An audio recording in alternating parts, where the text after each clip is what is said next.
There's a certain kind of person who never argues to understand. They argue to dominate. You know the type. Every conversation feels like a test, every silence feels like a trap, and every compliment feels like a setup. When you deal with someone like that, you're not in a dialogue. You're in a performance they're trying to direct. So today, let's talk about how to outsmart that performance, not by outshouting it, but by outseeing it. Before we start, if you've ever walked away from a conversation replaying everything you should have said, hit that like button and subscribe, because this one's going to free you from that loop. Now let's get into it. Narcissists don't seek connection, they seek control. That's the truth that hits hard once you finally see it. Because for the longest time, you probably thought if you could just explain yourself better, if you could just be more patient, if you could just give them one more chance to understand you, things might change. But that's the trap. You can't reason your way into connection with someone who isn't looking for one. They don't want to understand you, they want to manage you. To them, communication isn't about clarity, it's about control. They listen not to learn, but to locate your weak spots. They'll ask questions that seem genuine, but really they're just data collection. Every word you share becomes a tool they can use to twist later. You tell them what hurts you, and they file it away for the next argument. You open up about your dreams, and suddenly they're using them against you. Subtly, quietly, until you start doubting yourself. It's not connection. It's manipulation dressed as interest. The scariest part is how normal it can look on the surface. They'll charm you, compliment you, mirror your values. They'll make you feel seen, maybe even understood. But it's an illusion, a setup. They're not connecting. They're constructing a stage where they're always in control. They crave that position. The one where your emotions orbit around their approval. Where your peace depends on how they feel about you that day. And the moment you start believing you can fix them with empathy or understanding, they've already won. Because they've trained you to focus on managing their moods instead of protecting your own peace. You start shrinking little by little. You second guess your tone. You replay conversations in your head. You think, maybe I overreacted. Maybe I misunderstood. That's how they keep control, not through power, but through confusion. They condition you to seek their validation as proof that you're not the problem. But every time you chase that validation, you hand over a little more of your control. And before you know it, you're walking on eggshells in a room they built, wondering how you lost your voice. The hardest realization is this: narcissists don't want love, they want loyalty to their version of reality. And if you challenge that reality even gently, you become the enemy. Suddenly, you're the one who's too sensitive, too defensive, too much. They rewrite the story, turn the spotlight on you, and now you're the one explaining, apologizing, proving. That's their power. They don't control by force, they control by framing. They twist truth until you can't see it clearly anymore. And once you start defending your intentions, instead of noticing their manipulation, you're already in their web. The turning point comes when you stop trying to convince them and start observing them. When you stop thinking, maybe if I show them kindness, they'll change, and instead think, this pattern is their choice, not my responsibility. That's when everything shifts, because you stop feeding their need for reaction. You stop giving them what they crave most, your emotional investment. They can't control a person who refuses to play. See, control isn't always about domination. Sometimes it's disguised as concern. They'll say things like, I'm just trying to help, or I didn't mean it like that. But if their help constantly makes you doubt yourself, it's not help, it's control. If every apology comes with a but, it's not growth, it's gaslighting. And once you recognize that, you can start stepping out of the trap. You stop explaining what they already know and start standing on what you already feel. Here's the truth they hate the most. You don't have to fight them to take your power back. You just have to stop needing their understanding, because once you stop needing their empathy, you stop needing their approval. You stop giving them the emotional leverage that keeps you stuck. They can't win a game you refuse to play, and this is where the real power lies, in quiet recognition. When you see that control is their only goal, you stop trying to find compassion in their chaos. You stop trying to teach someone who doesn't want to learn. You stop negotiating with manipulation and start protecting your peace. That's the shift that changes everything. Because connection can only happen between equals, and a narcissist doesn't want equality, they want control. So the next time you find yourself wondering, why can't they just listen? Why can't they just care? Remind yourself, they don't seek connection, they seek control. And the most powerful thing you can do is take that control back by not letting their behavior decide your worth. Once you stop reacting, they lose their grip. Once you stop explaining, they lose their stage. And when you finally stand firm in silence, calm, grounded, and untouchable, that's when their power fades. Not because you fought harder, but because you stopped playing altogether. They use praise or provoke to pull you into reaction. That's their game, and it's a subtle one, almost invisible if you're not paying attention. It's not random when they switch from complimenting you to criticizing you in the same breath. It's calculated. It's a control strategy. Because whether they're building you up or tearing you down, the goal is the same: to get a reaction out of you. They're not after truth, they're after control. And your reaction is their proof that it's working. They'll start with praise. They'll tell you how amazing you are, how different you are from everyone else, how much they admire your strength, your loyalty, your kindness. And you'll feel seen, appreciated, finally recognized for what you give. But that's the hook. Because once you start valuing their approval, they've found your switch. You've unknowingly told them where your self-worth lies. And now, all they have to do is withhold that praise or twist it into criticism to make you chase it again. Then comes the provoke, the subtle digs, the backhanded compliments, the tone that makes your stomach twist. They'll say something like, "You're so sensitive, I was just joking," or, "Wow, I didn't expect you to react like that." They act confused, innocent, as if you're the problem. And suddenly, you're defending yourself for feeling disrespected. That's the trap. They push you just far enough to make you react, then step back and point the finger. You become the emotional one, the overthinker, the dramatic one. And they stay calm, collected, even smug, as if they're the reasonable one. That's how they keep control, by staying calm when you're triggered. What you don't realize in that moment is that both praise and provoke are the same weapon, just dressed differently. One feeds your ego, the other tests your emotions, but both keep you focused on them. You start chasing their validation instead of protecting your peace. You start thinking, "What did I do wrong?" instead of, "Why am I explaining myself to someone who keeps moving the goalpost?" They train you to depend on their reactions to measure your worth. And every time you react, they win. Not because they're right, but because they've pulled you out of control and into their chaos. It's like a pendulum. Praise, provoke, repeat. One moment, they make you feel invincible. The next, they make you question everything about yourself. And you start craving the version of them who praised you, hoping that if you just fix things, if you just prove yourself again, that version will come back. But that's the illusion. That version never existed. The praise was never real affirmation, it was bait. It was their way of teaching you to respond to their cues. The provoke phase is when you start to see cracks. They'll test your limits, your tone, your boundaries, not because they're curious, but because they want to know where to press next time. They study what makes you defend yourself, what makes you angry, what makes you silent. Every reaction you give becomes a note in their playbook. And the next time they need control, they'll flip between flattery and frustration until they find the response they're looking for. Here's the thing. Narcissists aren't after genuine connection. They're after emotional control. And the fastest way to control someone is to make them question their own emotional balance. They don't want your peace, they want your attention. And whether that attention comes through gratitude or anger doesn't matter to them. To them, your emotional reaction, good or bad, is proof of their power. So how do you outsmart that? You stop feeding it. You stop giving them the satisfaction of seeing your emotions swing with their words. When they praise you, thank them, but don't attach your self-worth to it. When they provoke you, breathe and refuse to react. Let the silence sit heavy. Because nothing confuses a manipulator more than calm. They can't control what doesn't respond. They can't provoke what doesn't bite. The moment you stop needing their praise, their provoke loses its punch. They can't push your buttons when you stop showing them where they are. They'll try harder at first, switching between sweet and sharp even faster, but eventually they'll get frustrated, because your calm makes them powerless. They can't win a game where you don't play. And that's what true control looks like. Not silence out of fear, but silence out of strength. Remember this: every time you react, they collect data. Every time you stay calm, you take your power back.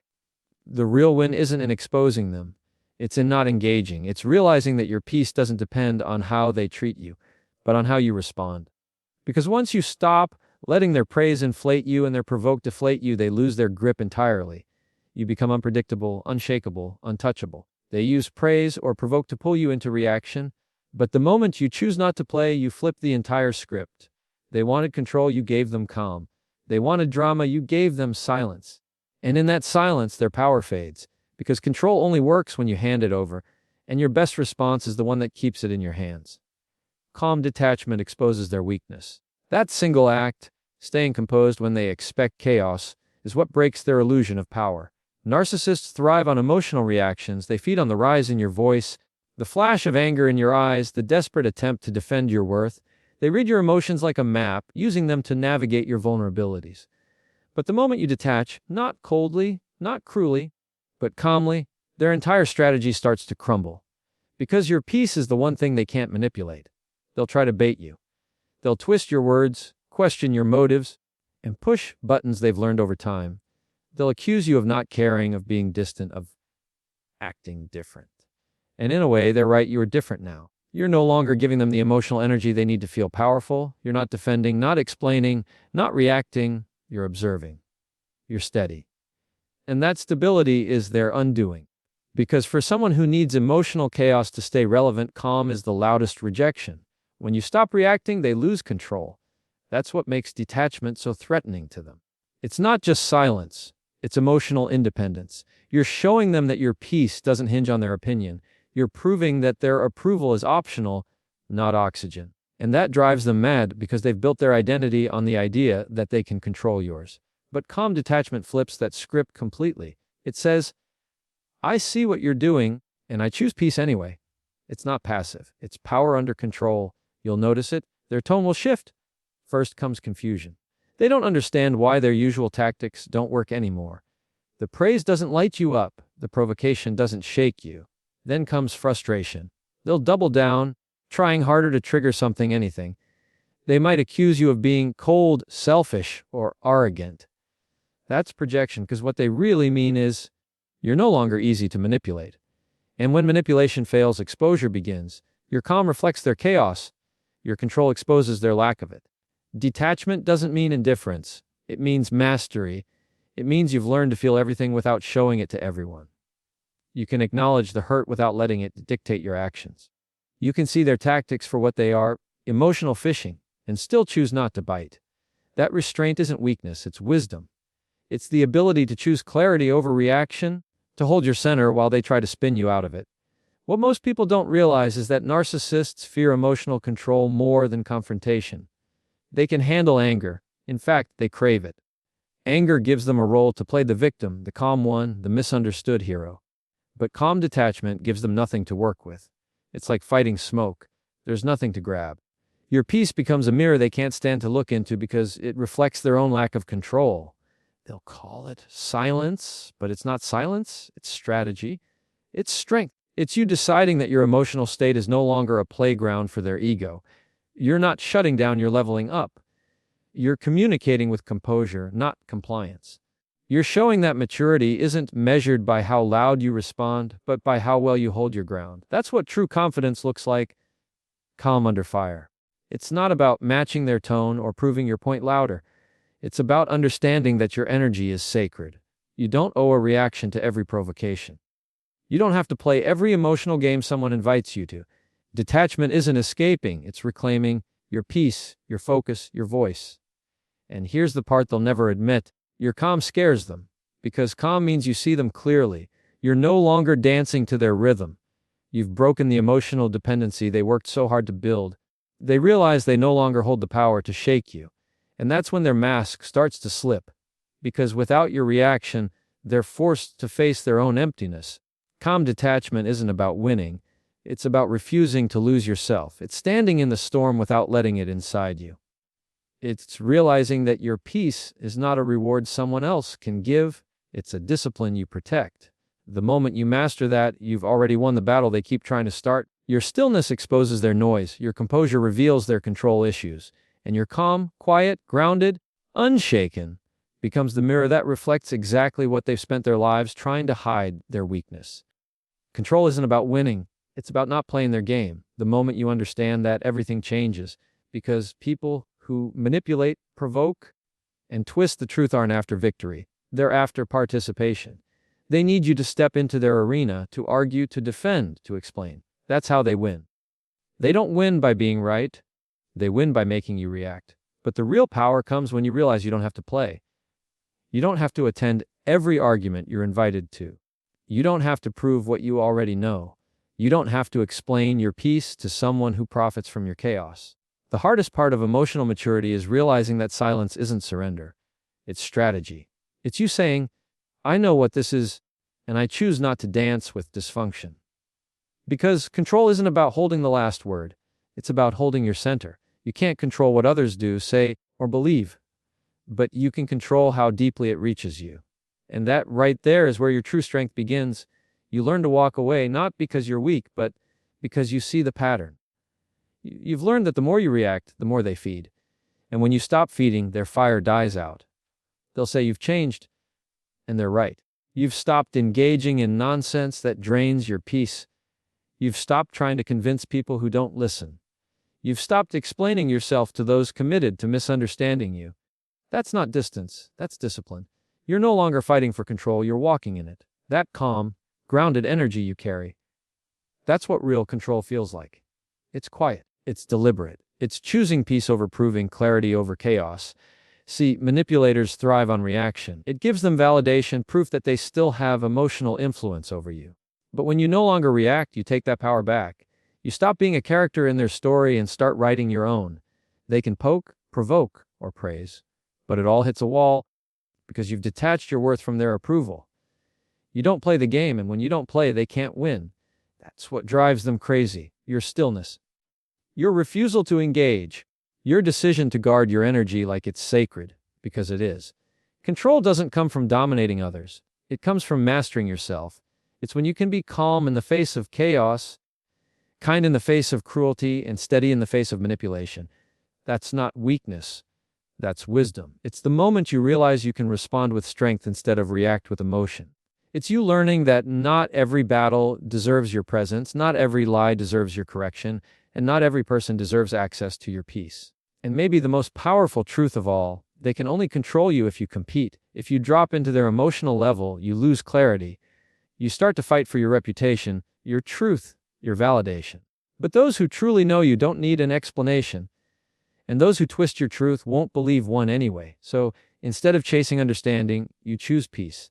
Instead of trying to fix them, you protect your energy.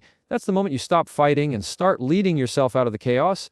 This is what they don't expect. They expect anger, retaliation, words thrown like weapons. But when they get calm instead, when they see you stand still while they unravel, that's when their illusion of control shatters. Because control isn't loud. It doesn't need attention. It doesn't seek revenge. It just exists quietly, powerfully, and untouchably. It's a boundary built on self-awareness, not pride. It's strength that doesn't need to shout. So when you find yourself facing manipulation, deceit, or provocation, remember this: the game only works if you play. They'll push you to prove yourself, to react, to match their chaos. Don't. Smile. Breathe. Stay grounded, because the one who keeps their composure always has the upper hand. Control isn't about domination, it's about direction. You're not trying to control them. You're controlling where your energy goes. You're deciding that your peace is not up for negotiation. And that's the ending they'll never see coming. Not the one where you fight back, shout louder, or win the argument, but the one where you simply stop playing. The one where you walk away with your peace intact, your power untouched, and your voice calm but firm. That's real control. Not the need to win, but the wisdom to know that you already have. When you no longer chase validation or react to manipulation, you become untouchable. Because control isn't about overpowering anyone, it's about mastering yourself so completely that no one else can. And when you reach that point, you don't just end the game. You outgrow it.